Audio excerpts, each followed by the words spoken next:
Paul. Oh, This meeting is being recorded. actually, I'm going to do the introduction for I'm sorry. this morning. That's okay. I don't know if Ken wants to share his screen first, and then I'll start with the introduction. But I have the pleasure of introducing Ken this morning, who was brought to us. Over a period of 15 years, Linda and Ken traveled in their camper van across the U.S. touring 40 Frank Lloyd Wright design structures.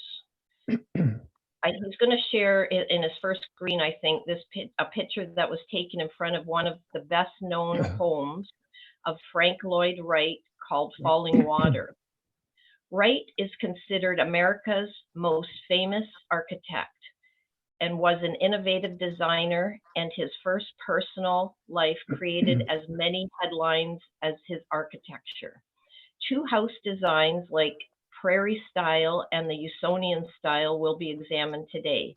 Ken will guide you on a virtual tour to the Chicago area, Wisconsin, Arizona, Florida, and up the East Coast to Buffalo and Pittsburgh. Along the way, you will gain insights into Frank Lloyd Wright's amazing structures and learn about his tumultuous family life, part of which is the subject of the book, Loving Frank. Ken spent his career with the Ontario government. He served as Director Community Planning in the Ministry of Housing, Regional Director with the Attorney General, and retired from Management Board of Cabinet as the Executive Vice President, Property Management. Ken is a past president of the Burlington Probus Club and volunteers with the Drury Lane Musical Theater. So turning it over to you, Ken, and welcome to our club this morning. Thank you so much.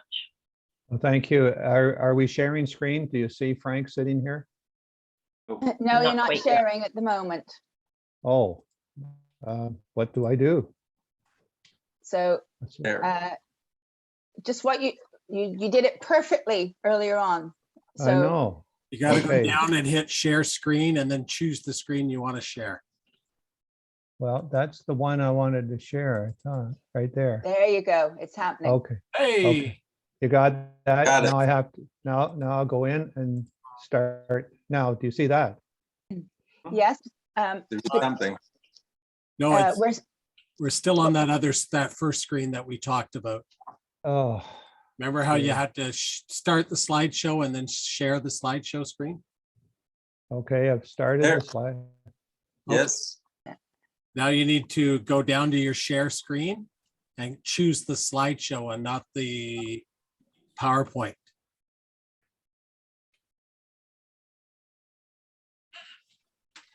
Let's see. How's that? No? Oh, sorry.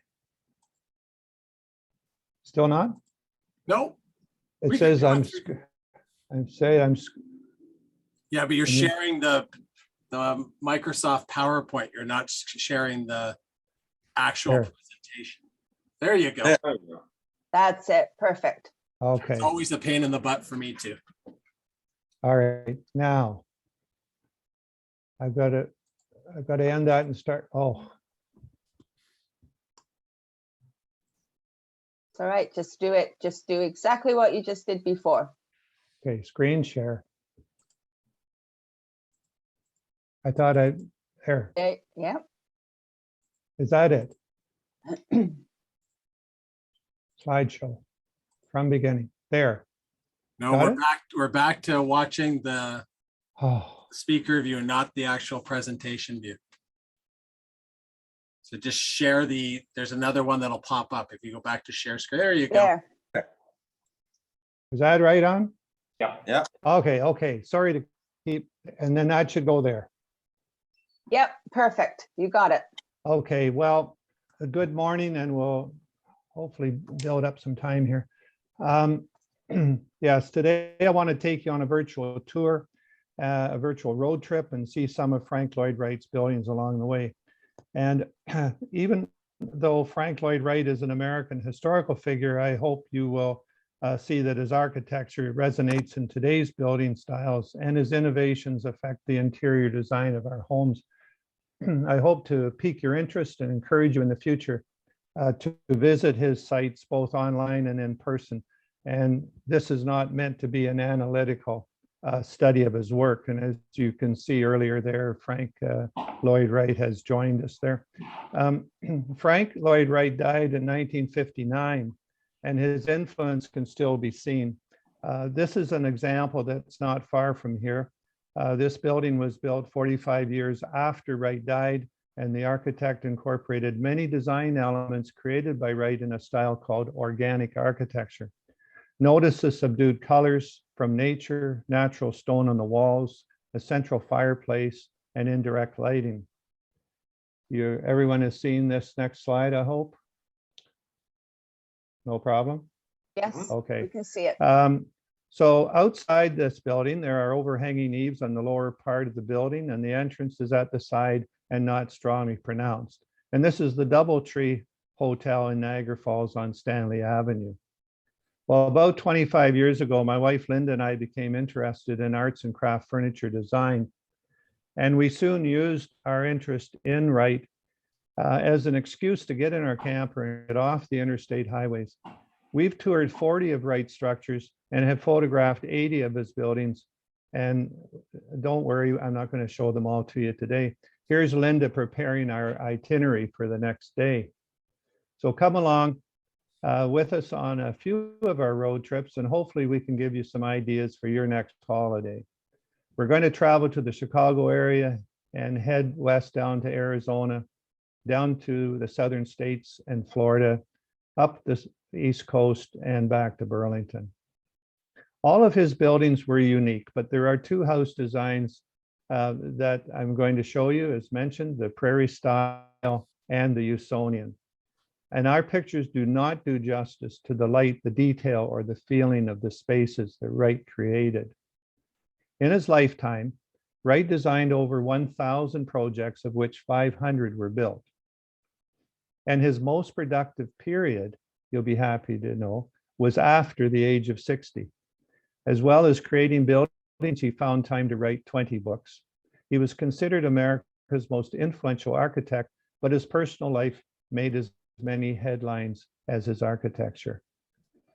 As well as being gifted, he was arrogant, vain, eccentric, outspoken, and stubborn. He was always in debt and loved the finer things in life. He loved clothes. He carried a cane rather for effect, and designed his own suits and capes. One of his quotes was, "Take care of the luxuries. The necessities will take care of themselves." We'll start our tour in Michigan. In Grand Rapids, Michigan is the Meyer May House. This is our first example of a prairie style home, one of the more than 40 he designed between 1900 and 1910. The characteristics of a prairie style home that you can see here are horizontal, low spreading roofs, concealed entrances, very narrow bricks that accentuate the horizontal look. Only on the horizontal was the grout pointed, and this gives a streamlined look. And grout was colored to match the brick. The entrance is almost hidden. Wright always strived to develop an authentic American architecture. To him, European culture was the wolf at the edge of the yard, always ready to devour any new American idea. This house, not far from where we live, is an example of high Victorian architecture that could be found throughout Canada and the US at the beginning of the 1900s. Just imagine what the neighbors must have thought when a prairie style home was built in their neighborhood. Inside the Meyer May house in Grand Rapids, Wright lowered or compressed the ceiling at the entrance so that you would not linger in the lobby. And when you entered the main room with high ceilings, it would feel expansive. He lowered and enlarged the windows to connect with the outdoors. In this particular house, he specifically designed the windows to reflect the height of his client. Mr. May stood 5 feet 6 inches, and his wife Sophie was a short woman. Mr. Wright stood 5 feet 8 inches and often said anything over 6 feet is a waste of good material. This is an example of Wright designing furniture to integrate with the architecture. The high chair backs and the integrated lights on the table created a room within a room. You can just imagine how difficult it must have been to serve meals around those high back chairs and tables, chairs and lights. The May House is one of the best preserved prairie homes. The Steelcase Company began restoration in 1985.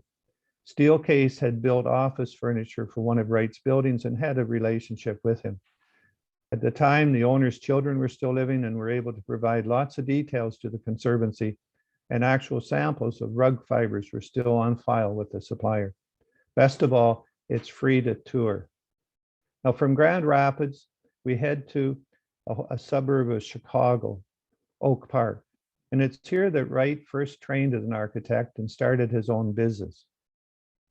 Wright designed and built his home just after he married Catherine Kitty Tobin in 1889. Wright was 22.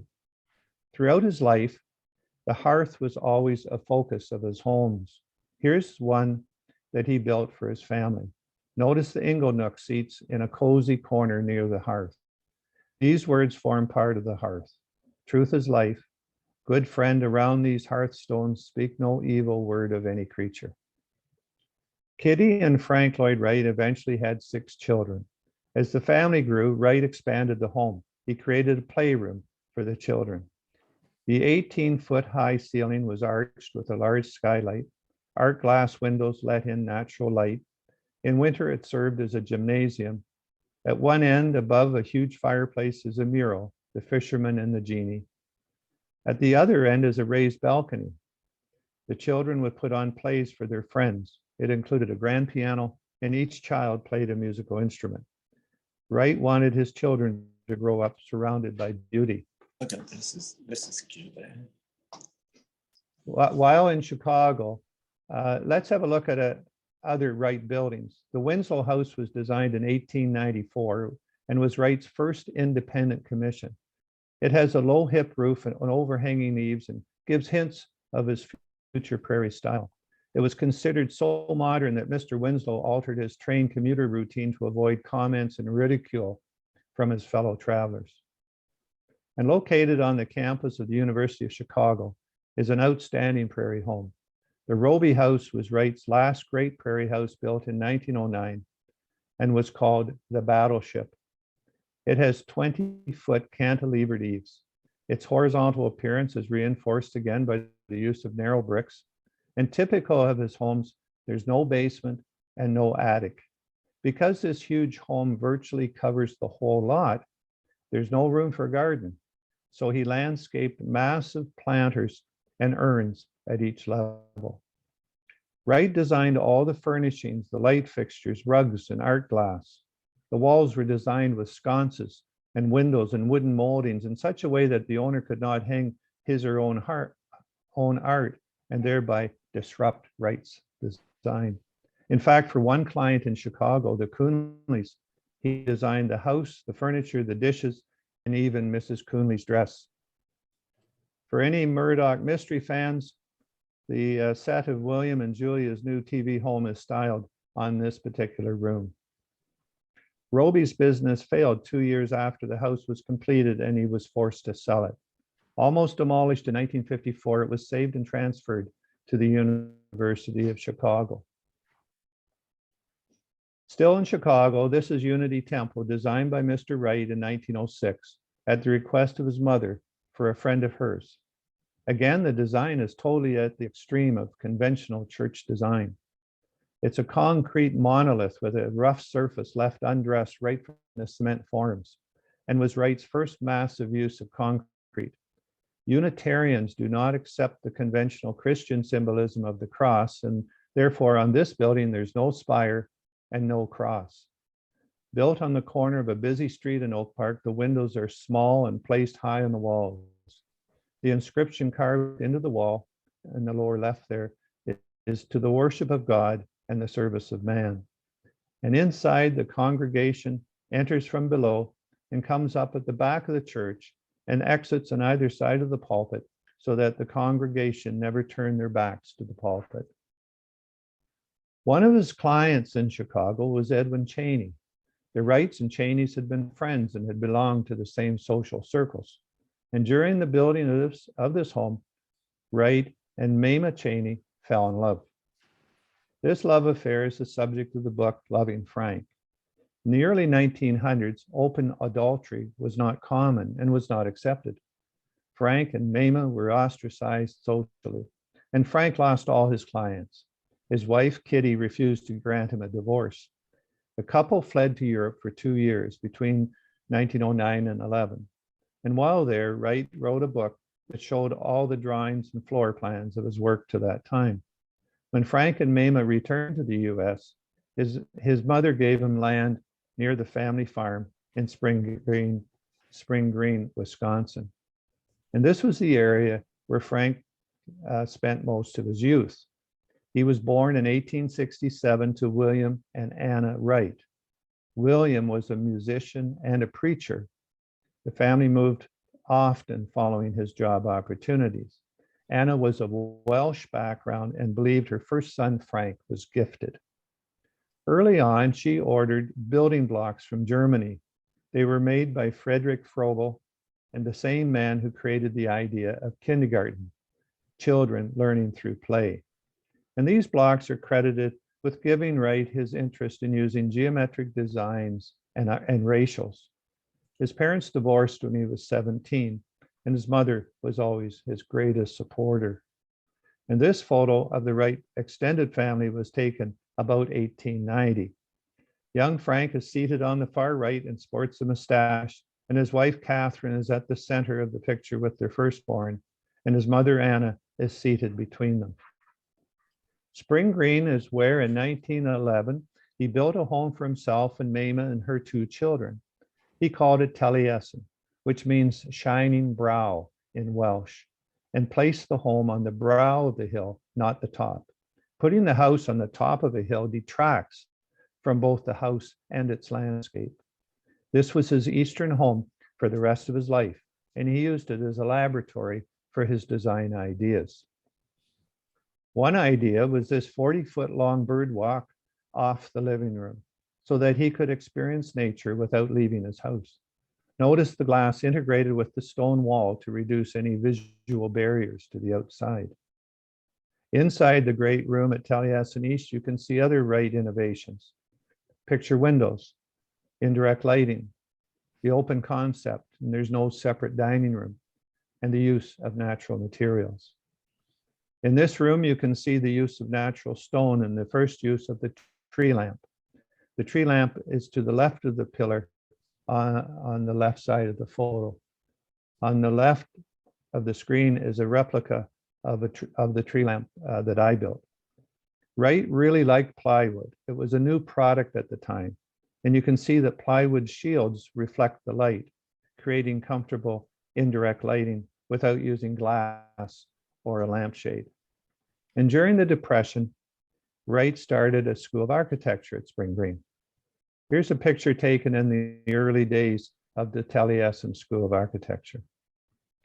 And this theater is part of the School of Architecture, and where classical music concerts and cocktail parties were a regular event, as Wright wanted his students to be cultured and practice the art of schmooze. He taught them that the most important skill of an architect was to get the job. Taliesin East was rebuilt on 2 occasions. The first in 1914, Taliesin was burned by a madman. A new chef and handyman had gone mad and set fire to the house, then barred the doors and brutally murdered Mama and her 2 children. And as the other lunch guests tried to escape and jump out the windows, he attacked them too. 4 more people later died of wounds and burns. Later, a woman named Miriam Noel sent a sympathy letter which touched Wright, and they began a relationship. He brought Miriam to Taliesin East to live, but it wasn't until Kitty finally gave him a divorce that they married in 1923. However, it turned out that Miriam was moody and addicted to alcohol and drugs, and that marriage soon broke up. The second occasion causing Taliesin to be rebuilt was an electrical fire in 1925. And the fire destroyed the living quarters. And this time it was rebuilt in a more orderly and included living quarters for the architectural students as well as the theater. In 1924, Wright was 57 in a relationship with a young woman who was 26 years old and pregnant. Miriam refused a divorce for a few years, but in 28, Wright was free and he married Olga Vanna Lazarevich Milanov, a dancer and writer. And she was a great support to Wright. And this marriage lasted until his death at age 91. Frank and Olga Vanna had one daughter together and adopted her daughter from a previous marriage.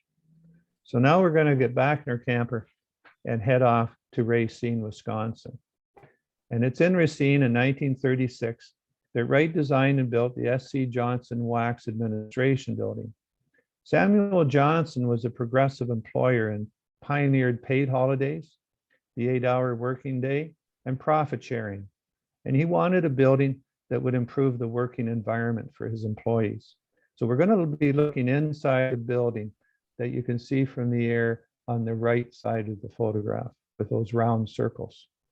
Inside, these columns, compared to lily pads, open up the office area and provide lots of light. Mr. Wright experimented with translucent glass tubing. However, there were leaks. And at the time, Wright said, "Oh, don't worry, science will catch up with my ideas." This is still a productive working environment. And when you stand in this room, there's just an amazing soft light. But before he could use these pillars, the state of Wisconsin required a full-scale test. Each pillar had to carry 12 tons of weight. This test loaded one of these columns with sandbags, and Mr. Wright insisted that they keep adding sandbags up to 60 tons, at which point he walked underneath the, always a showman. And when the column fell, it ruptured a water main 10 feet under the ground. And if you're interested, there is a PBS documentary of Frank Lloyd Wright, includes the filming of this particular event. Wright designed these 3-legged caster chairs. Wright thought your 2 legs would provide more stability, but the design proved to be unsteady. Always trying new ideas. So with the administration building, he asked Wright to plan and build the family home known as Wingspread in 1937. Here's an aerial photograph of Wingspread, with 4 spoke-like wings spreading out from a 3-story living area. At the center of the chimney is a chimney large enough to serve 5 fireplaces. And beside the chimney is a spiral steel staircase leading to an observation deck. One wing housed the Johnsons, the children were in another, a 3rd wing was for guests, and the 4th wing was for kitchen and service area. And always ready with new ideas, he created the dining table to be drawn into the kitchen at the end of each course. And you can see in the middle of this photograph that has the barrel chairs surrounding it. So you're sitting there with your meal, the table would be and reset with the next course. Unfortunately, this left the diners closely sitting very close across from each other, the knees nearly touching, and the system was soon abandoned. And the barrel chairs were a Wright creation. Now we're heading to Springfield, Illinois, where one of Wright's first large prairie homes was designed in 1902. This large home, if you can believe it, has 35 rooms, a 2-story dining, accommodate social gatherings of several hundred, a bowling alley, and a library for a small elementary school that was housed there. Notice the chair back tabletops to make the space feel larger. The owner, Susan Lawrence, was a wealthy and eccentric woman who communicated with her dead father on all things financial. It's located in the center of Springfield next to the railroad tracks, which in 1902 was an ideal location. This house was the original Lawrence Susan's mother was not impressed with Wright's architecture. He designed the house around the original family home so that one room remained intact in the house for Susan's mother. This is one of the living rooms in the home. Note the vaulted ceiling, red upholstery, and in the foreground, two Wright designed the display and showcase art.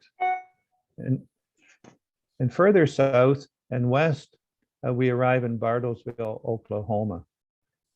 This is the tallest building of Wright's career that was completed, a 19-story office and apartment building that was built for the Price Oil Company. The building consists of 4 internal vertical supports. Each floor slab is cantilevered out from these trunks, and each slab gets thinner as it goes outward. And each side of the building is different from all the others and was designed to emulate a tree.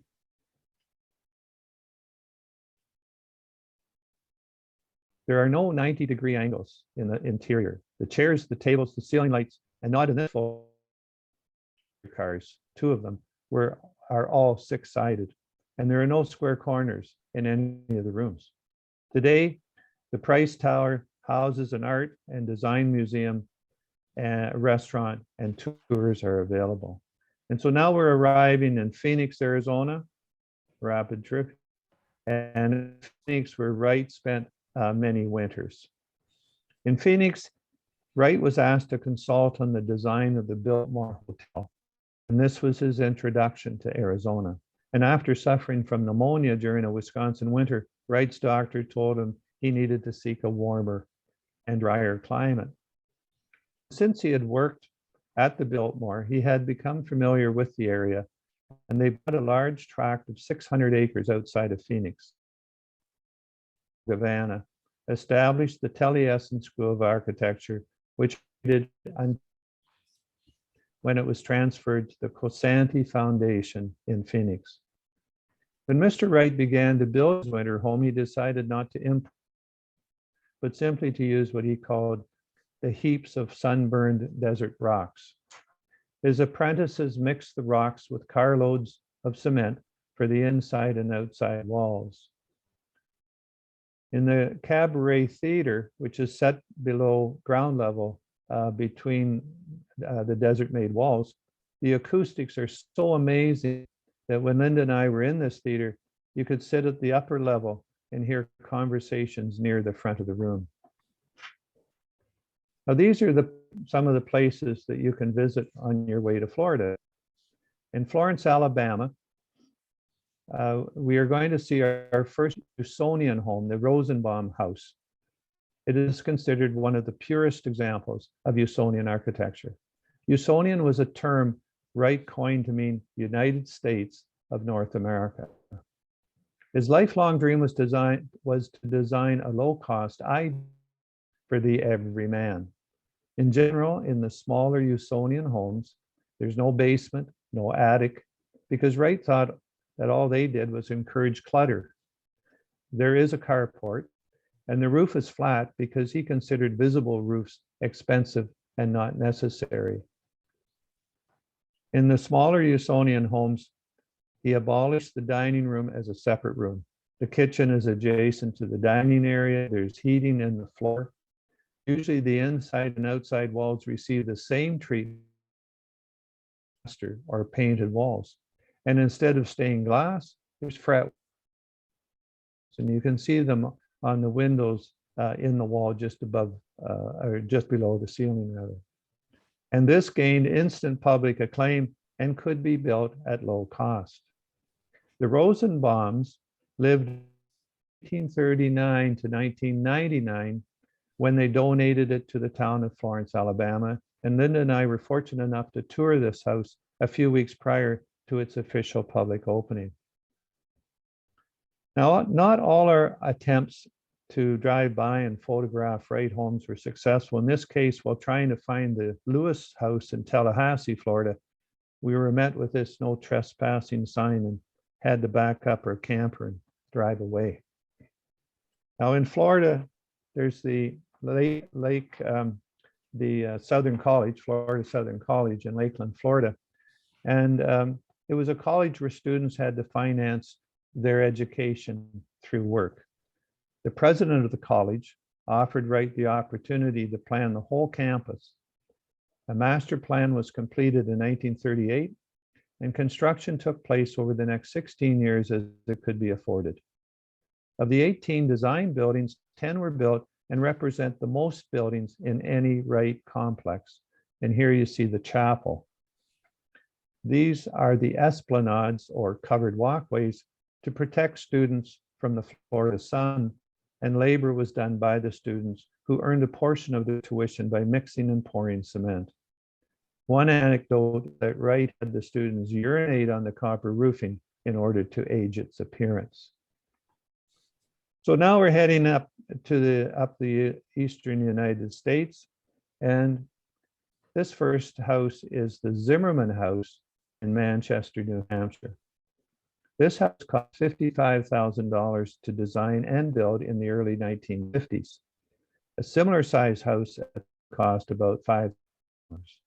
It is considered one of Wright's best Usonian homes.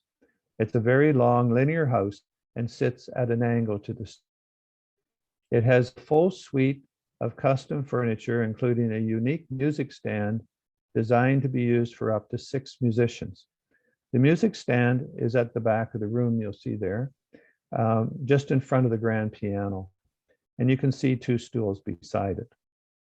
There was only one set of owners, a Dr. Isidore Zimmerman and his wife, Lucille Zimmerman, who moved in with only a suitcase each because all the furniture were provided by Wright. At this location, 223 Heather Street, he also designed the mailbox.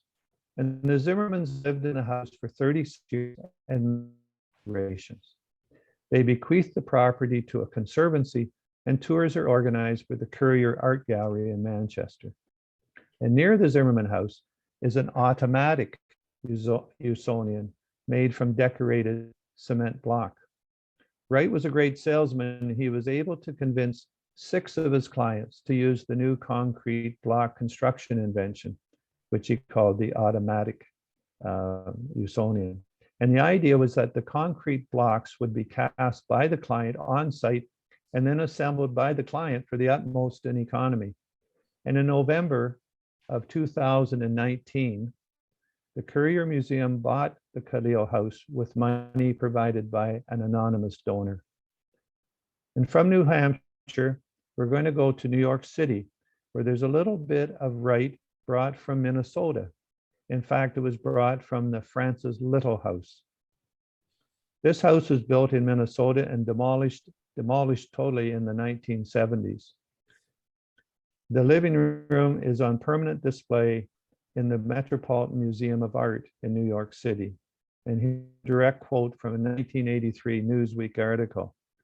It is a feast for the eyes, stretching 48 feet in length, filled with the original Wright chairs and tables, and spanned by a 14-foot-high ceiling fixture showing 6 glowing skylights. The library from the Little House is a permanent exhibit in the Allentown Museum in Pennsylvania. And note the wall sconce on the brick wall at the left of the picture. And these are my attempt at plagiarizing and building those lamps. So still in New York City, we have the Guggenheim Museum. The Guggenheim on Fifth Avenue in New York City took 13 years to design, find a site, and start construction.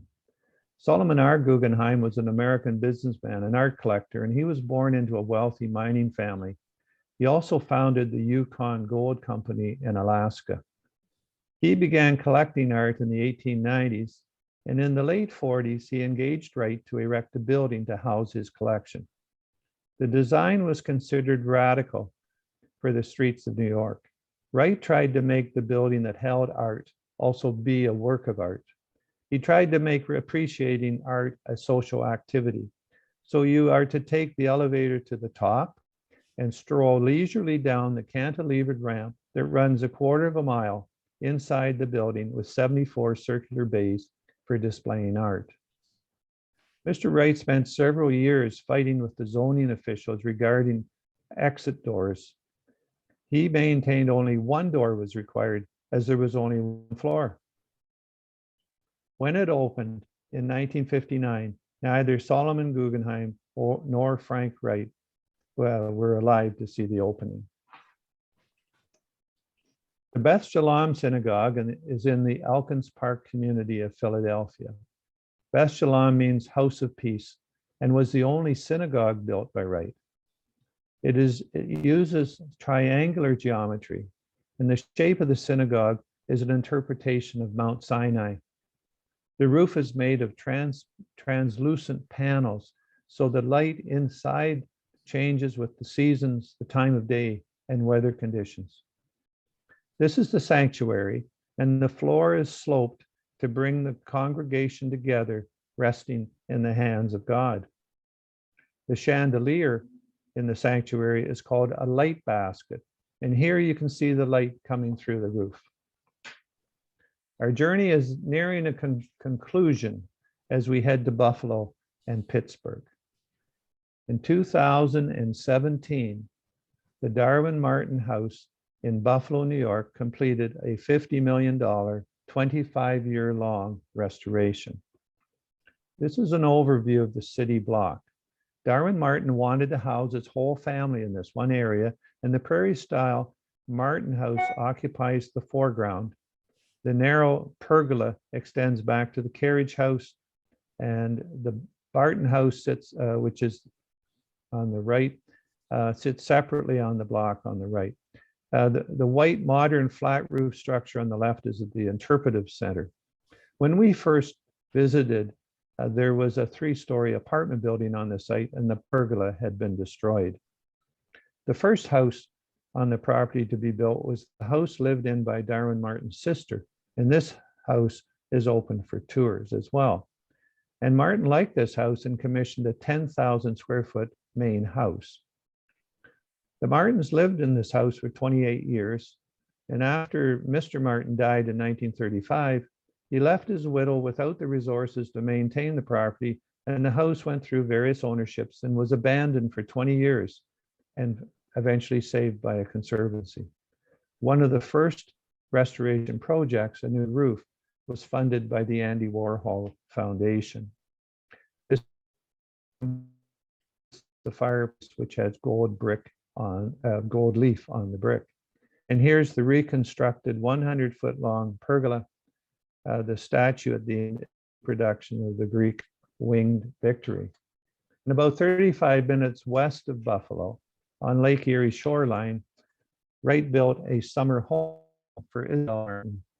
She found the Martin house in Buffalo dark and preferred to live out at Gray Cliff. And after the Martins died, the house fell into disuse, and at one point was occupied by a group of monks, the Piarists, a teaching order. On our first visit, the house was in decrepit shape, and it's still undergoing work to bring it back to its original state. Southeast of Pittsburgh, Pennsylvania, are the last 2 homes we're visiting. Nestled in the Laurel Highlands of Western Pennsylvania is this outstanding Usonian home owned by Lord and Lady Palumbo. It's surrounded by a sculptural garden, including a large section of the Berlin Wall. It's open for tours when the owners are not in residence.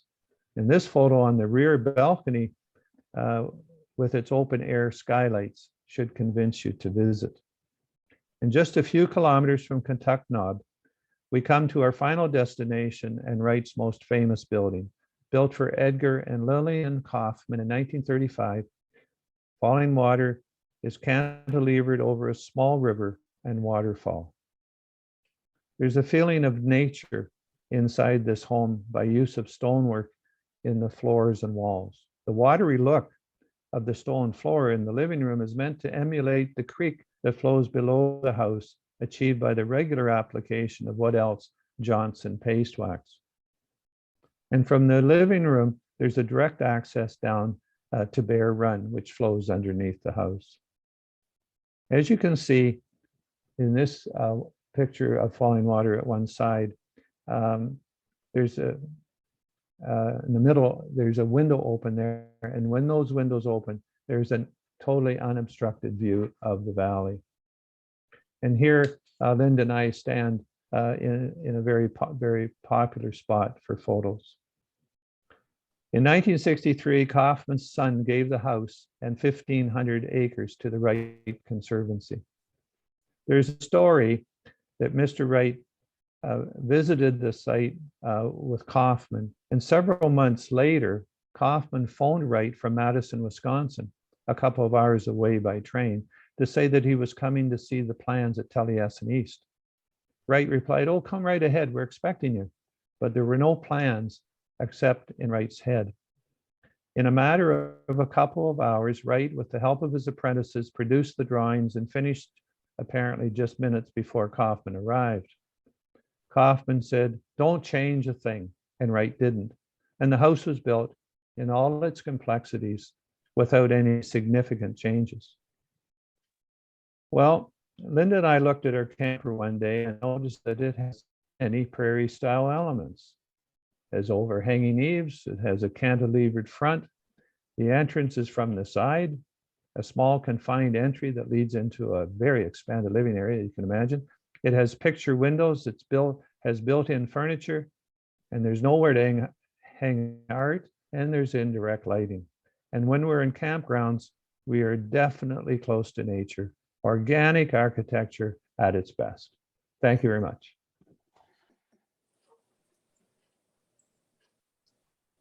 Fantastic. Any questions for Ken? Wow. I have one. What was the comment about the Berlin Wall? Well, there's a section, an actual section of the Berlin Wall. I think it'd be about 20, it's about 20 feet wide, top to bottom, totally intact. And so when they were taking down the Berlin Wall, I guess that was in what was in Reagan's time, somehow a large section of it was put in this sculpture garden, which is probably 5 or 6 acres in size and has all kinds of modern and strange art pieces throughout. So it's really quite amazing. Very interesting. Anyway, pretty quick. I hope you got some of it anyway. So interesting. Fantastic. So thank you very much. It was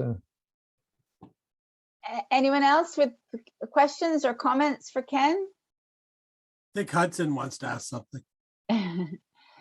So Ken, one of our members couldn't be here today, Rick, and I'm so sorry to miss your presentation, but his comment is actually about his memory of, I won't say how many years ago, but sitting around the campfire singing Paul Simon and Garfunkel's song. Anyone else know about this? yeah, You look like you're familiar with it, Ken. yeah, that's Yeah. good. So Frank long, Lloyd. so long. Yeah, it's Yeah, I won't try to sing it. no. Okay. So Yeah, that was Yeah. fun. yeah. Yeah. All right, no, amazing presentation, beautiful homes. Thank you. Norbert? It's very close to Buffalo, so Mhm. anyway, thank you. Ken, I was delegated and honored to thank you for your speech here. What a magnificent trip. We were kind of familiar with Frank Lloyd Wright before, but it's quite amazing what an influence he had. And I was just looking at Liz, and I can even see some influences in our house, not only in your car. It's sad that he passed away so long ago and left us with his legacy.